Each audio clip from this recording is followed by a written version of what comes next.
Por lo tanto, si rechazamos la ley, es lo mismo con rechazar al Hijo. Y rechazar al Hijo es lo mismo con rechazar al Padre.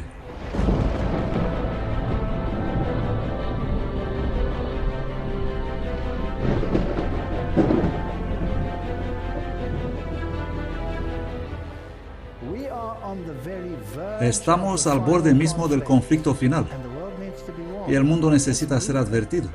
Este movimiento no es para formar congregaciones separadas, este movimiento es para animar a todos.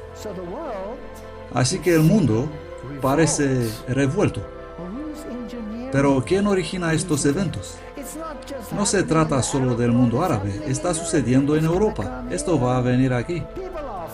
La gente está harta de todo lo que está pasando en este mundo. Y esta es la brecha que necesita ser reparada en el tiempo que vivimos. Podemos estudiar profecías, podemos saber lo que está sucediendo en el mundo, podemos ver todas estas cosas, pero si no empezamos aquí mismo con Jesús, no vamos a ninguna parte. Reparando la brecha.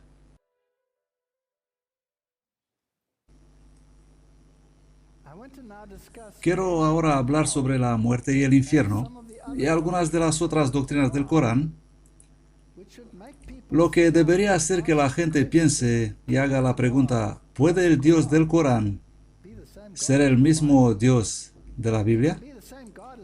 Él puede ser el mismo Dios como el Dios del catolicismo, pero no puede ser el mismo Dios como el de la Biblia. Y el protestantismo debe distanciarse de las doctrinas del catolicismo como dista el oriente del occidente. Y el mismo debe ser el caso con el Corán. La muerte y el infierno en el Corán, Sura 369. Y no penséis que quienes han caído por Alá hayan muerto. Al contrario, están vivos y sustentados junto a su Señor. Se regocijan en la recompensa proporcionada por Alá. Con respecto a los que se quedan y que no se les unieron todavía, en su felicidad, la gloria de los mártires en el hecho de que en ellos no hay temor ni motivo para afligirse. Así que el Corán enseña que cuando mueres, vas directamente al cielo o te vas a otro lugar. Ellos también enseñan la resurrección. ¿No es la misma doctrina exactamente como la Iglesia Romano-Católica, como hemos visto? Y los reformadores la tomaron en cuenta y dijeron: ¿cómo se puede creer esto? Es exactamente la misma doctrina. Si mueres por causa de Alá, Sura 474, que aquellos que luchan por la causa de Alá vendan la vida de este mundo por la de más allá. Al que combate por la causa de Alá, si muere o consigue la victoria, muy pronto le daremos una recompensa de gran valor. Así que una de las mejores cosas que puedes hacer es morir en esta causa y tienes la seguridad del cielo. Sura 12:81. Pues sí, quienes hayan obrado mal y estén cercados por su pecado serán moradores del infierno. Permanecerán allí eternamente. Ahora, ¿qué quieren decir con el infierno? ¿Quieren decir algo como el sepulcro, como Hades, o quieren decir el fuego eterno? Bueno, el Corán es bastante explícito. Pero quienes hayan creído y obrado bien, esos morarán en el paraíso, permanecerán allí eternamente. Sura 2, 126. Y cuando Abraham dijo: Señor, haz de esta una ciudad segura y provee de frutos a su población, a aquellos que crean en Alá y en el último día, dijo: a quienes no crean les daré que gocen por breve tiempo. Luego les arrastraré al castigo del fuego. ¡Qué mal fin! Así que según el Corán irás al fuego eterno. El verso 14 del capítulo 4 dice: pero quienes al contrario desobedecen a Alá y a su enviado y violan sus leyes, Él los introducirá en un fuego eternamente. Tendrán un castigo humillante. El Dios bíblico dice: vas a dormir. La versión del Sahih Internacional, Sura 456, en efecto, aquellos que no creen en nuestros versículos, si no crees en el Corán, los vamos a conducir al fuego. Ahora escuchen esto. Cada vez que su piel se quema, se la vamos a reemplazar con otras pieles para que puedan degustar el castigo. En efecto, Alá es todopoderoso y sabio. Así que cada día recibirás una piel nueva para poder sentir el dolor una y otra vez continuamente. Este es el mismo Dios que es enseñado por el catolicismo.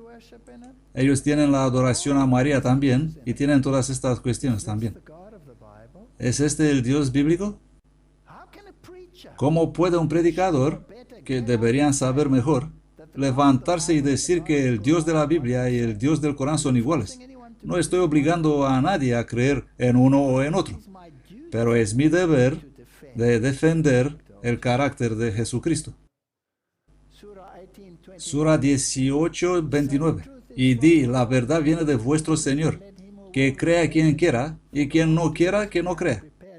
Hemos preparado para los impíos un fuego cuyas llamas les comerán. Así que estás en esta confusión del fuego.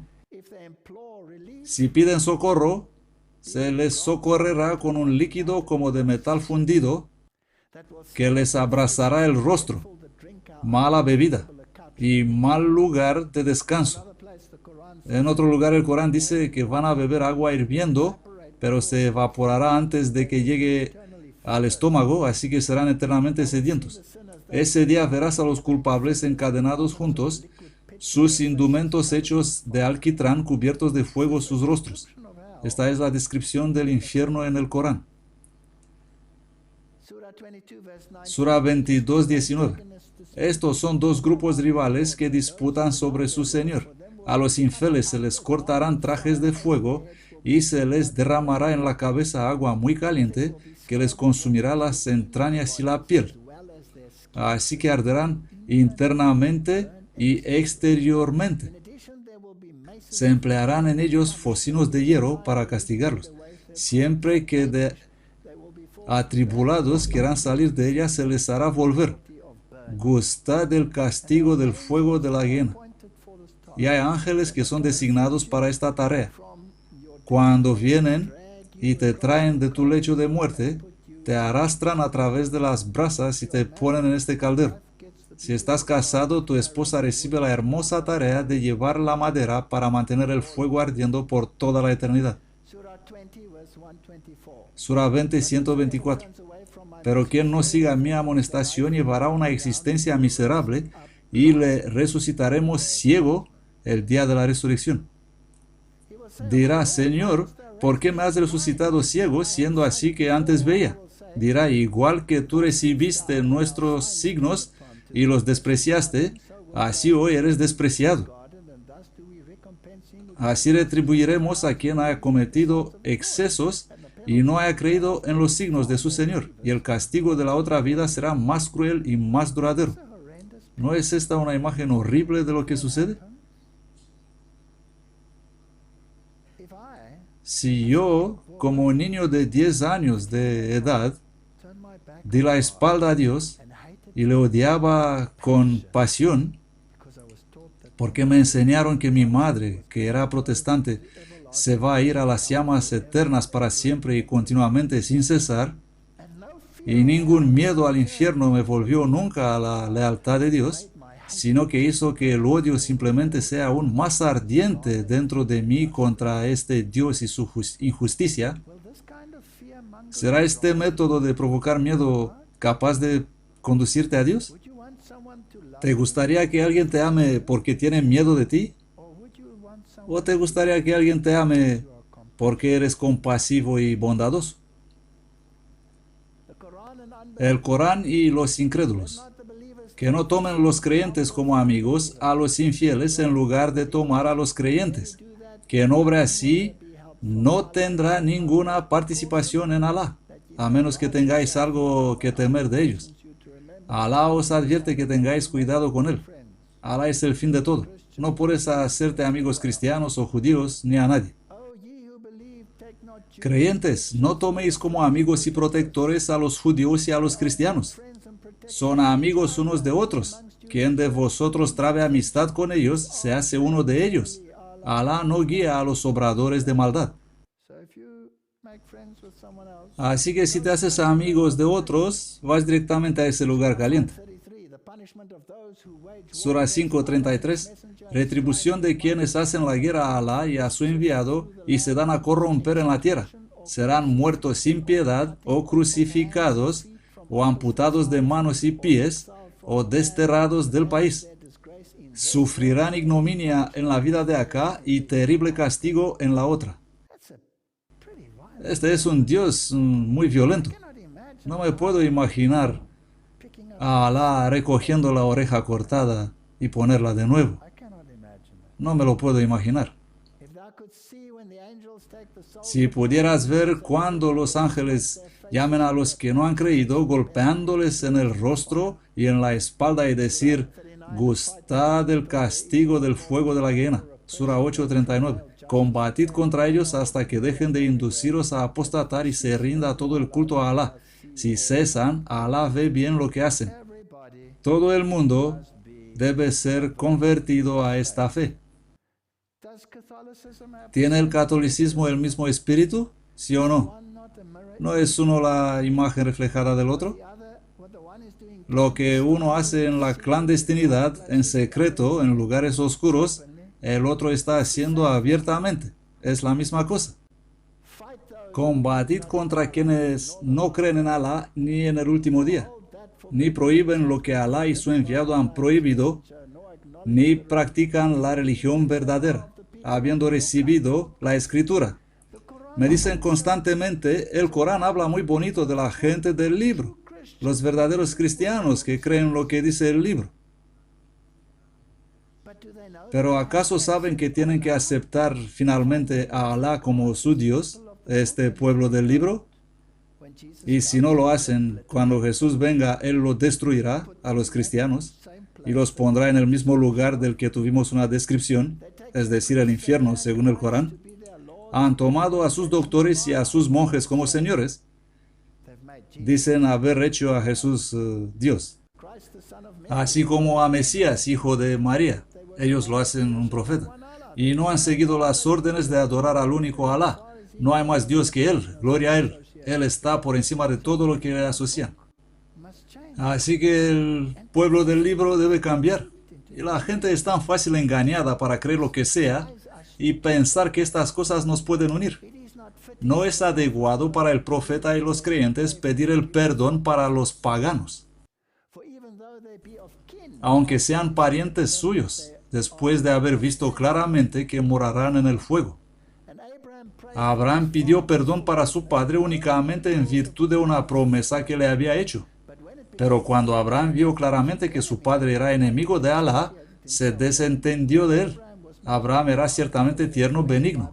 ¿Dónde en la Biblia se puede leer que Abraham dejó de orar por su padre? ¿Dónde has leído eso? Yo no lo he leído en ninguna parte. Pero no puedes orar por un pagano. Tiene que perecer. Pero la Biblia dice, pero yo os digo, amad a vuestros enemigos, bendecid a los que os maldicen, haced bien a los que os aborrecen, y orad por los que os ultrajan y os persiguen.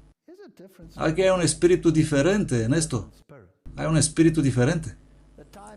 El diario Times Online, esta historia es de 2008, cuando el arzobispo de Canterbury, Rowan Williams, sugirió que los aspectos de la ley islámica se introduzcan en Gran Bretaña, y él dijo, esta conferencia no intentará una discusión detallada de la naturaleza de la Sharia, que es cuando infringes la ley, pierdes tu mano, o si una mujer es desobediente a su marido, él la puede pegar. Esta es la ley Sharia, la ley del Islam, que estará más allá de mi competencia. Mi objetivo es solamente, como ya he dicho, desentrañar algunas de las cuestiones más generales en torno a los derechos de los grupos religiosos dentro de un Estado laico. Y por supuesto es interesante para mí que la gente se levanta y dice, no queremos esto. ¿No sería interesante si introducirían la ley papal? ¿Acaso aceptarían eso? Oh, sí, cualquier cosa menos la Sharia. Creo que esta es la dialéctica de los jesuitas. crear miedo en este lado para conseguir lo que deseas en el otro lado. Y los reyes del mundo dan su poder a la bestia. La gente tiene tanto miedo a la Sharia que darían en cualquier momento su libertad religiosa y pedirían la ley papal, incluida la observancia del domingo. Y entonces podrían enfrentarse a la marca de la bestia. Vamos a echar un vistazo a las mujeres, el matrimonio y el cielo en el Corán. Sura 4:34. Los hombres son los protectores y proveedores para las mujeres, debido a que Alá ha dado a unos más poder que a otros y porque ellos proveen todo lo que ellas necesitan. Por eso las mujeres virtuosas son obedientes, devotas y cuidan en ausencia de sus maridos de lo que Alá manda que cuiden. Es decir, no van a practicar la infidelidad. En cuanto a aquellas mujeres de quienes temáis que sean infieles y se comportan mal, amonestadle primero y seguido, no compartáis cama con ellas, y por último, pegadlas, añadida la palabra leve, y si vuelven a la obediencia, no busquéis más nada contra ellas. Alá es excelso, grande sobre todos vosotros. Y otra traducción no dice nada sobre pegarlas leves, sino, como última alternativa, pegarlas. Y si os obedecen, no está permitido transgredir contra ellas. Dios es altísimo, supremo. Sura 282. Cuando tratáis con los demás en las operaciones con obligaciones futuras, tomad 2 testigos, además de sus propios hombres, y si no hay 2 hombres, entonces un hombre y 2 mujeres, según os parezca, como testigos, de modo que si una de ellas hierra, la otra pueda corregirla. ¿Qué piensan acerca de eso, señoras? Solo valen ustedes la mitad de un hombre, de acuerdo con el Corán. Pero en este caso, parece que 2 mitades hacen un entero porque una puede corregir a la otra. Sura 4:11. De esta manera Alá os dirige en cuanto a la herencia de sus hijos. Al varón le corresponde una porción igual a la de 2 hembras. Saben, me acuerdo de la historia de una joven adventista que había perdido el contacto con la fe por completo. Se fue a Arabia Saudí por razones financieras. Ella trabajaba allí ganando un buen dinero y se casó con un musulmán y olvidó por completo su fe. Y como tal, ella hablaba muy a menudo con las mujeres musulmanas por allá. Y entonces un día una de las mujeres musulmanas, que era muy perturbada acerca de su fe, comenzó a hablar con esta chica. Pero ella no sabía nada de su propia fe, había perdido sus raíces y por eso dijo, sabes, yo no sé nada de estas cosas, pero hay alguien a quien conozco, tengo algún contacto con él a través de mi familia, etc., y él vive en África. Y ese alguien a quien ella mencionó era yo. Y luego en un momento dado, esta señora estaba regresando a África para ir a visitar a su familia, y esta otra quería que vaya con ella para venir a hablar con esta persona extraña. Y fue a su marido y le dijo, por favor, déjame ir a África. Quiero hablar con esa persona y quiero ir con esta amiga mía. Y él le dijo que no sabe por qué le permite, pero la dejó ir, porque esto es totalmente contrario a su pensamiento. La mujer tiene que estar totalmente subordinada. E incluso en el aeropuerto, él le dijo, no sé por qué te dejo irte, pero ve antes de que cambie de idea. Y vinieron a África, y un día vinieron a visitarnos, a mí y a mi esposa. Estuvieron en nuestra casa alrededor de 1 hora, y entonces ella me dijo, hablando con nosotros, no estaba vestida con su ropa tradicional, porque ahora estaba en un país extranjero y podía vestirse un poco diferente, y me dijo, dime, ¿cuál es la diferencia entre el cristianismo y el islam? Quiero saberlo. Y le dije, la diferencia entre el cristianismo y el islam es Porque tanto amó Dios al mundo, que ha dado a su Hijo unigénito, para que todo aquel que en Él cree no perezca, mas tenga vida eterna.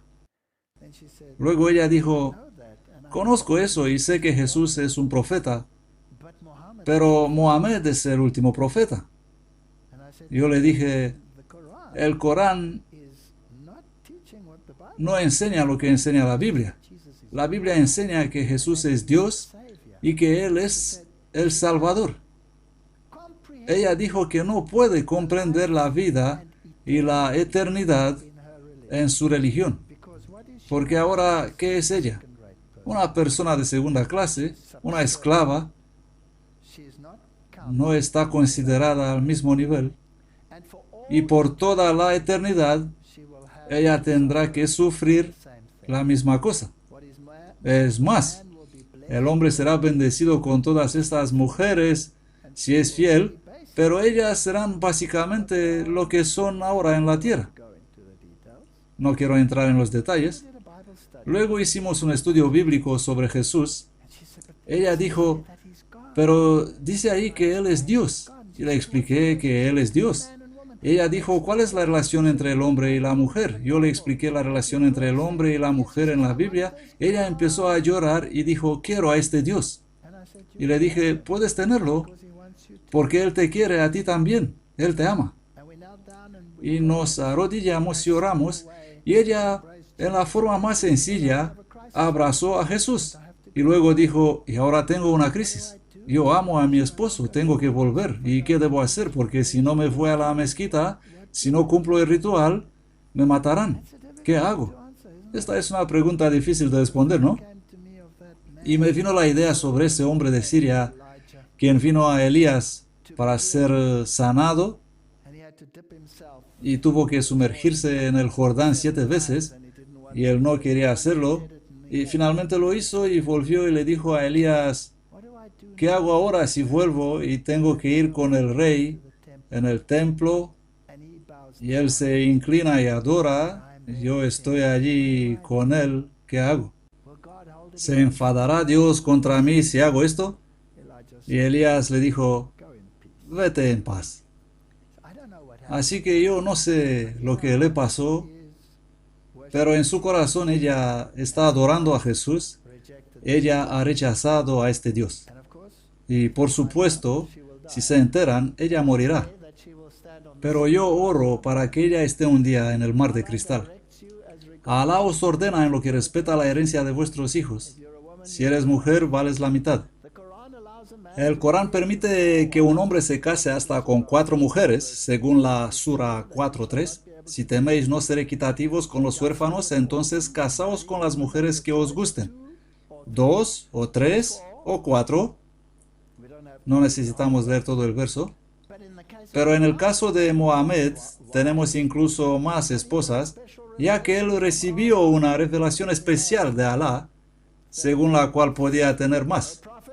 Sura 33:50. Oh profeta, hemos declarado lícitas para ti a tus esposas, a las que has dado dote, a las esclavas que Alá te ha dado como botín de guerra, a las hijas de tu tío y tías paternos y de tu tío y tías maternos que han emigrado contigo de Meca,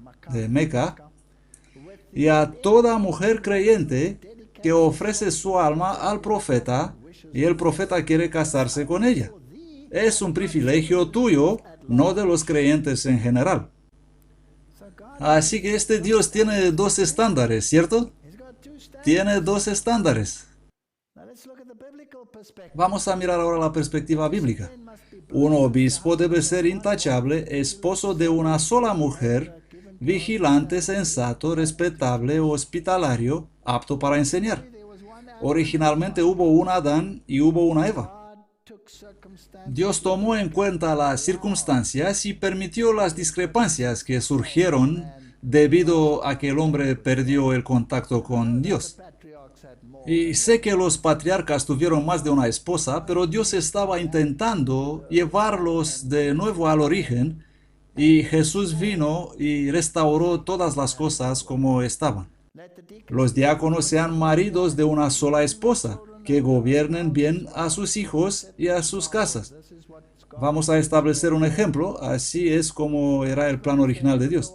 Porque el marido es la cabeza de la esposa, así como Cristo es la cabeza de la iglesia. Y Él es el salvador del cuerpo. El Corán dice lo mismo. Así que como la iglesia es sujeta a Cristo, así también las esposas lo estén a sus propios maridos en todo. Pero luego la matiza. Maridos, amad a vuestras esposas, así como Cristo amó a la iglesia y se entregó a sí mismo por ella. Por lo demás, cada uno de vosotros en particular, ame a su esposa como a sí mismo. Efesios 5, verso 33. Y la esposa reverencie a su marido. El amor es paciente, es bondadoso. El amor no es envidioso, ni jactancioso, ni orgulloso. No hace nada indebido, no busca lo suyo, no se enoja fácilmente, no piensa el mal, no se deleita en la maldad, sino que se regocija en la verdad. Todo lo sufre, todo lo cree, todo lo espera, todo lo soporta. Sé que no vivimos en un mundo perfecto y no pasa esto todo el tiempo, pero esto es lo que enseña la Biblia. Delante de Dios son intelectualmente iguales. Iguales. No es uno el esclavo del otro. El cielo y el casamiento en el cielo. Mateo 22:30. Porque en la resurrección ni se casan ni se dan en casamiento, sino que son como los ángeles de Dios en el cielo. No tenemos muchos detalles. En esa gran obra, El deseado de todas las gentes, leemos, los saduceos razonaban que si el cuerpo se ha de componer en su estado inmortal de las mismas partículas de materia que en su estado mortal, entonces cuando resucite de los muertos tendrá que tener carne y sangre y reasumir en el mundo eterno la vida interrumpida en la tierra. En tal caso, concluían que las relaciones terrenales se reanudarían y el esposo y la esposa volverían a unirse, se consumarían los matrimonios y todas las cosas irían como antes de la muerte, perpetuándose en la vida futura las fragilidades y pasiones de esta vida. En respuesta a sus preguntas, Jesús alzó el velo de la vida futura. En la resurrección dijo, ni los hombres tomarán mujeres ni las mujeres maridos, mas son como los ángeles de Dios en el cielo. Demostró que los saduceos estaban equivocados en sus creencias. Sus premisas eran falsas. Erráis, añadió, ignorando las escrituras y el poder de Dios. No los acusó como había acusado a los fariseos de hipocresía, sino de error en sus creencias. Las palabras de Cristo son demasiadas claras para ser mal interpretadas. Ellas resuelven definitivamente la cuestión de los matrimonios y nacimientos en la tierra nueva. Ni los que resuciten de la muerte, ni los que sean trasladados sin haber probado la muerte, se casarán o darán en matrimonio. Serán como ángeles de Dios, miembros de la familia real. Cuando he visto estos versos, estuve muy enfadado. Ahora, cuando leí estos versos, estuve muy molesto porque amo mucho a mi esposa. Y siempre he dicho, tú sabes que si algo me sucedería, voy a ignorar el sueño del alma. Si vas paseando con alguien más, soy un tipo celoso. Y cuando leí todos estos versos, me dije a mí mismo, oh, así que si me voy, si me muero, algún otro tipo va a venir aquí. Y eso me molestó mucho. Y pensé, y luego pensé en el cielo, y pensé, entonces no voy a tener la misma relación. Y siempre le dije, si Dios te da una mansión, y a mí me da una mansión, voy a cavar un túnel por debajo y vamos a hurtadillas en la relación como lo era antes.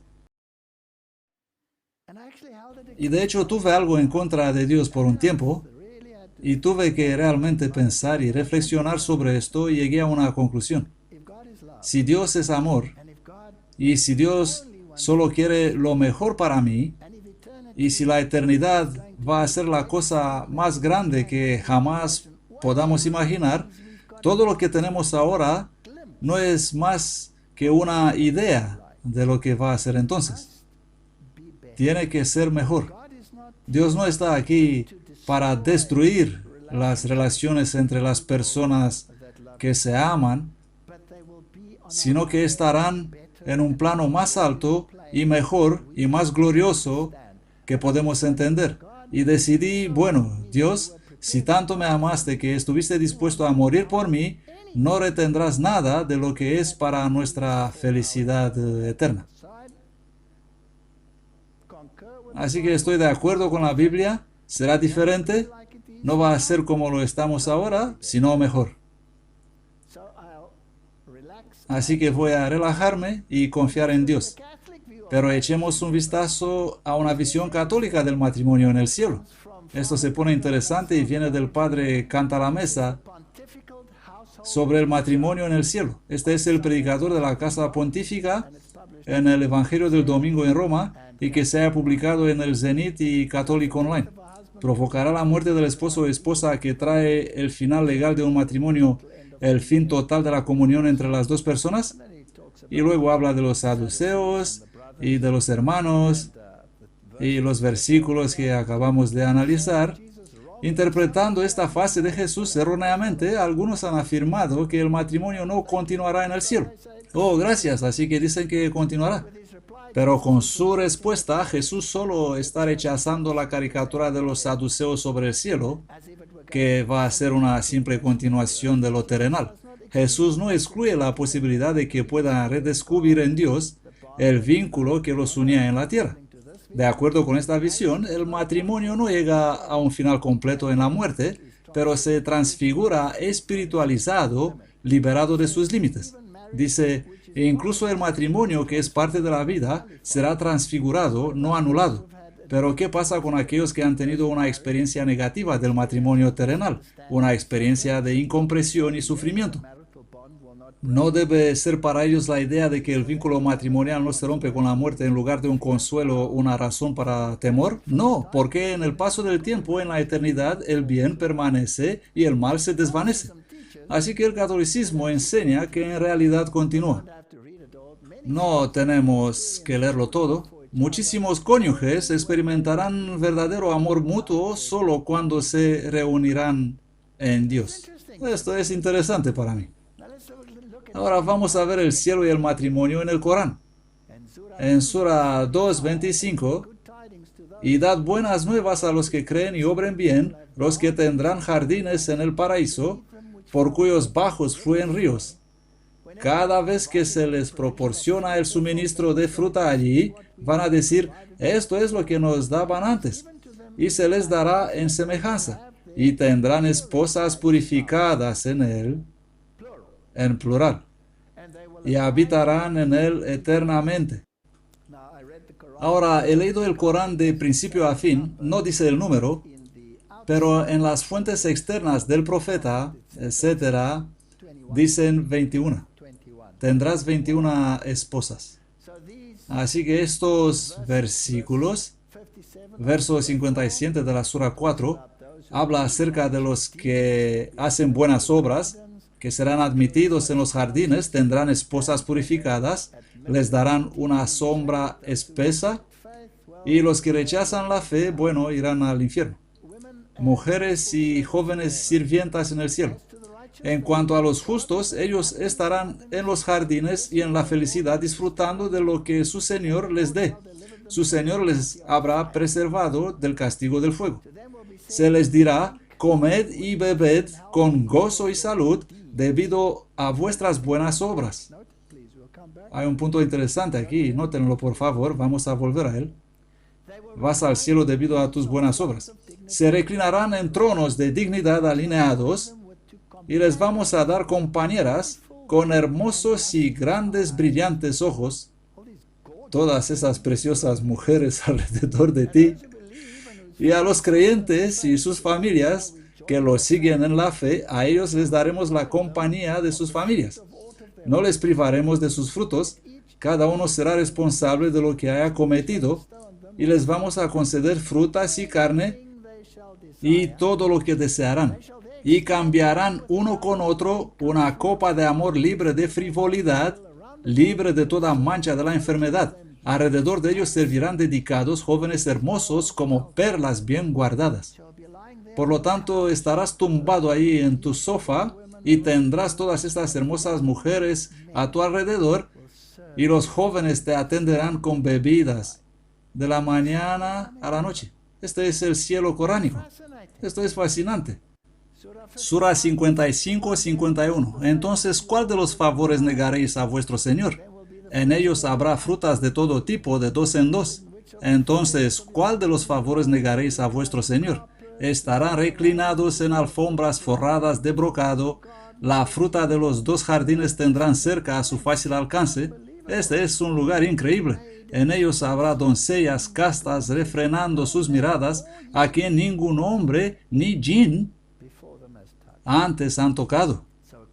Así que según el Corán, un jinn, un genio, puede tener relaciones sexuales con los hombres. Según la Biblia, no. Este es un libro totalmente diferente. Sura 18:30. A quienes en cambio crean y obren bien, seguro no dejaremos de remunerar a quienes hagan una sola buena obra. Oh, esto es muy bonito.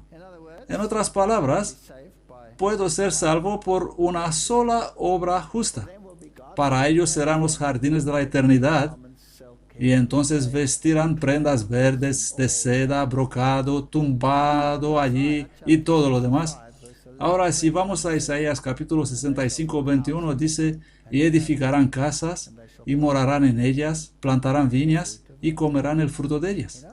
En otras palabras, no te sentarás en el séptimo cielo tocando tu arpa, rodeado por 21 hermosas mujeres que son eternamente vírgenes. Tendrás ocupación en el cielo. Vas a hacer como aquí y vas a plantar y harás lo que haces aquí.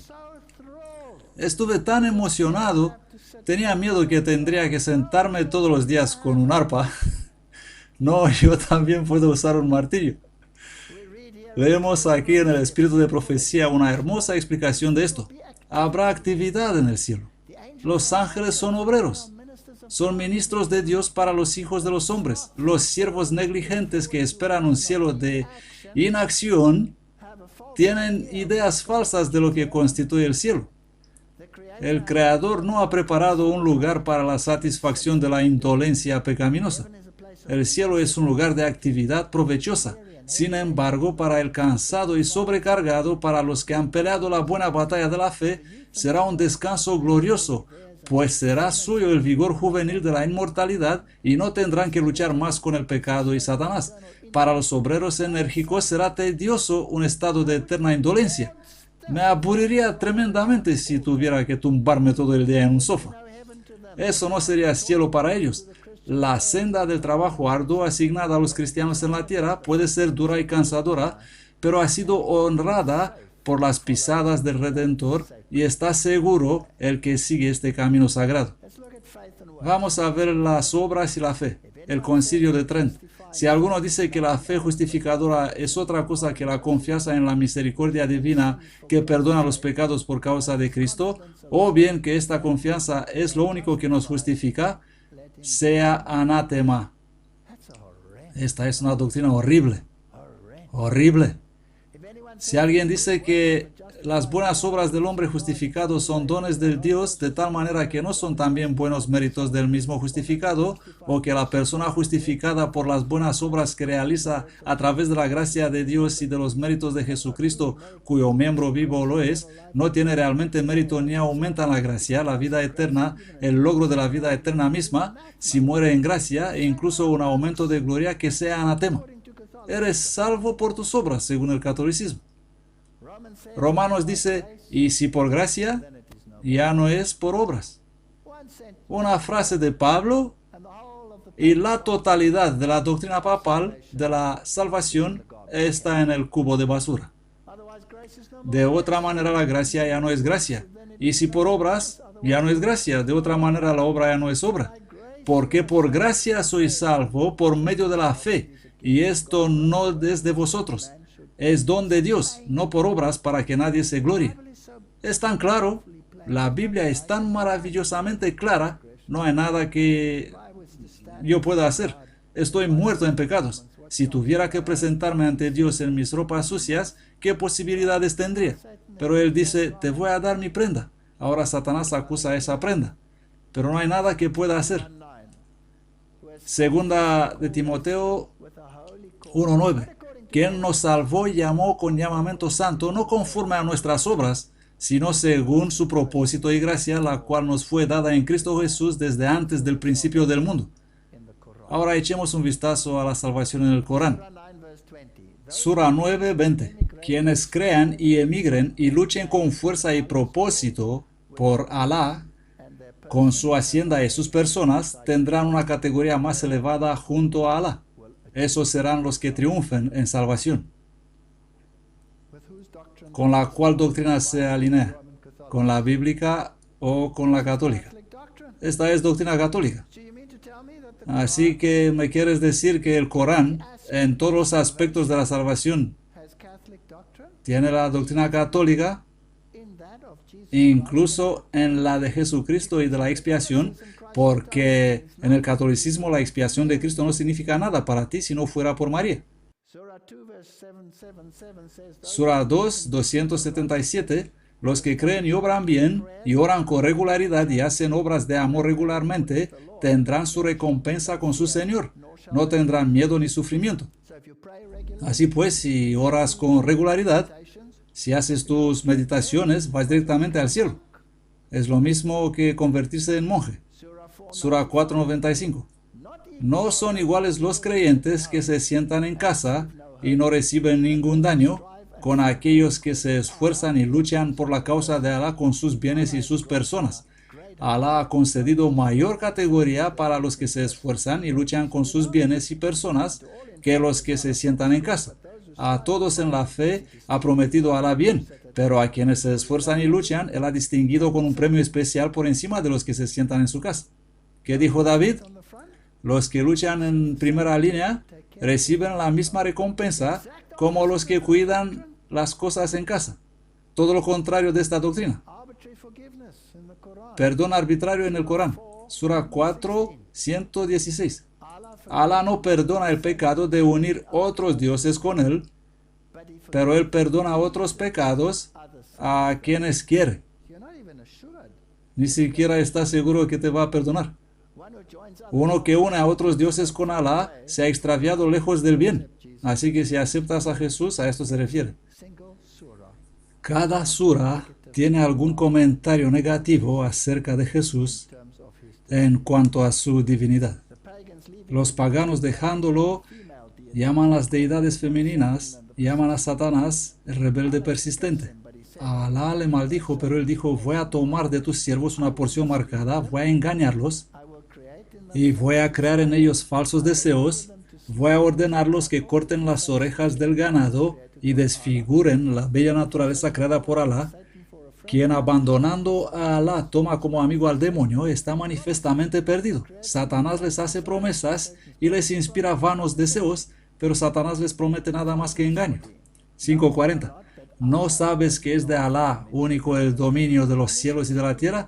Castiga a quien Él quiere y perdona a quien Él quiere. Alá tiene poder sobre todas las cosas. Es totalmente arbitrario. Los que rechazan nuestros signos son sordos y mudos en medio de la oscuridad profunda. A quien Alá quiere, Él desampara a vagar. A quien Él quiere, Él pone en el camino justo. Por lo tanto, Él va a decidir. Pero la Biblia dice: todos, todos. Él murió por todos. Y no queriendo eso, ¿cuántos perecerán? Cualquiera se perderá. Si Alá así lo quiere, podría hacer que seáis un solo pueblo. Así que podría hacerlo sin más. Pero extravía a quien quiere y guía a quien le place. Pero vosotros seréis sin duda llamados a dar cuenta de todas vuestras acciones. Él podría hacernos uno, pero no quiere. Vuestro Señor os conoce bien. Si quiere, se apiadará de vosotros, y si quiere, os castigará. No te hemos enviado, oh Mohamed, para que seas su protector. Por lo tanto, eres salvo por tus obras. Haz algunas buenas obras y tus oraciones regulares y estarás bien. Hay collar de bolas, rosario, en el catolicismo, y también hay collar de bolas, tashbih, en el Islam. Cuando ores, no uses vanas repeticiones como hacen los paganos. Mateo 6:7, que piensan que por su palabrería serán oídos. Ahora, ¿cuál es el propósito de repetir algo una y otra vez? Guardad estrictamente el hábito de vuestra oración, Sura 2, 238, especialmente la oración intermedia, y estad ante Alá en un devoto estado de ánimo. Así que la oración ritualista es un requisito previo. Y leer el Corán no es leer lo que dice, es como recitar un poema. Se trata de una lectio divina, es un recital poético y la entonación y la modulación de la voz es más importante que la palabra. Establecer las oraciones regulares a la caída del sol hasta la oscuridad de la noche y la oración de la mañana y la lectura, porque la oración y la lectura de la mañana llevan su testimonio, y orad en las pequeñas vigilias de la mañana. Por lo tanto, se te prescribe hacerlo todo el tiempo. Ahora me dijo una persona que el Corán tiene respeto para el sábado. Bueno, he leído todo el Corán, aquí está el verso. El sábado se impuso solamente a los que sobre él discrepan, pero Alá juzgará entre ellos el día del juicio respecto a sus diferencias. Sabéis ciertamente quiénes de vosotros pecaron en lo del sábado. Le dijimos, convertíos en monos repugnantes que sois. E hicimos de eso un castigo ejemplar para los contemporáneos y sus descendientes, y una exhortación para los temerosos de Alá. El sábado fue solo por un tiempo, no era importante, y si lo rechazabas, te convertías en un mono. Tal vez es de aquí de donde vienen todos los monos. Se nos dice que la cuestión de lo limpio e inmundo es un punto de contacto. Sí, nosotros no comemos carne de cerdo, y la Biblia dice no comer carne de cerdo. Y ellos no comen carne de cerdo, pero vamos a leer lo que realmente dicen porque esto es interesante. Prohibimos a los judíos ciertas comidas, cosas buenas que antes les habían sido lícitas, por haber sido impíos y por haber desviado a tantos del camino de Alá. Por lo tanto, la razón por la cual los judíos tenían tantas leyes relativas a lo limpio e inmundo era porque fueron desobedientes. Y luego Sura 5.3 dice lo que no se les permitía comer. No se les permitía comer carne mortecina, la sangre, la carne de cerdo y la de animal sobre el que se haya invocado un nombre diferente del Alá. La de animal asfixiado o muerto a palos, de una caída, de una cornada, la del devorado parcialmente por las fieras, excepto si aún lo sacrificáis vosotros, la del sacrificio en altares de piedras, prohibido también dividir la carne por sorteo con flechas, es impiedad. Este día los que rechazan la fe han abandonado toda esperanza de vuestra religión, no les tengáis pues miedo. Así que eso es lo que no puedes comer. No podrás comer cerdo, no comerás sangre, algo estrangulado, dedicado a otro dios, sacrificado sobre una piedra. Este día he perfeccionado vuestra religión, he completado mi gracia sobre vosotros, y he elegido que el Islam sea vuestra religión. Pero si alguno se ve obligado por el hambre, sin intención de pecar, Dios es en verdad indulgente. Así que si tienes hambre, puedes comer. Te preguntan qué es lícito para ellos como alimento. Di, lícitas o son todas las cosas buenas y puras, podéis comer de lo que os cojan los animales de presa que habéis adiestrado para la caza, tal como Alá os ha enseñado. Comer lo que os cojan pero mencionad el nombre de Alá sobre ello y temed a Alá, porque Alá es rápido en ajustar cuentas. Es por eso que tienes la comida halal hoy. Y di, no encontraré en el mensaje recibido por mí por inspiración ninguna carne prohibida de ser comida por alguien que desea comerla, a menos que sea... y luego tenemos a los muertos, la sangre, etcétera, que es impío, la misma cosa. Para aquellos que siguen la ley judía, ahora se pone interesante, nosotros prohibimos a todos los animales de pezuña dividida y les prohibimos la grasa del buey y el carnero, excepto la que está detrás de sus entrañas o es mezclada con un hueso, esto en recompensa por su desobediencia, porque somos ciertos en nuestras ordenanzas. Así que el Corán dice que puedes comer de todo, todos los demás animales impuros. Solo a los judíos se les prohibió estas cosas porque fueron desobedientes. ¿Es eso lo mismo que la Biblia? Definitivamente no. Se nos amonesta que debemos seguir e imitar el ejemplo del fundador de nuestra religión, Jesucristo. Y a ellos se los exhorta a seguir a Mohamed. o Mahoma. Ahora bien, este es un artículo que fue escrito por Pro Ministries, la vida de Mahoma y Jesús, así que no soy yo el que habla. Fue escrito por Patrick Zuckerman y el hombre hace algunos buenos apuntes. Ahora, ¿quién es este hombre? Él es un investigador asociado de Pro Ministries con sede en Hawái.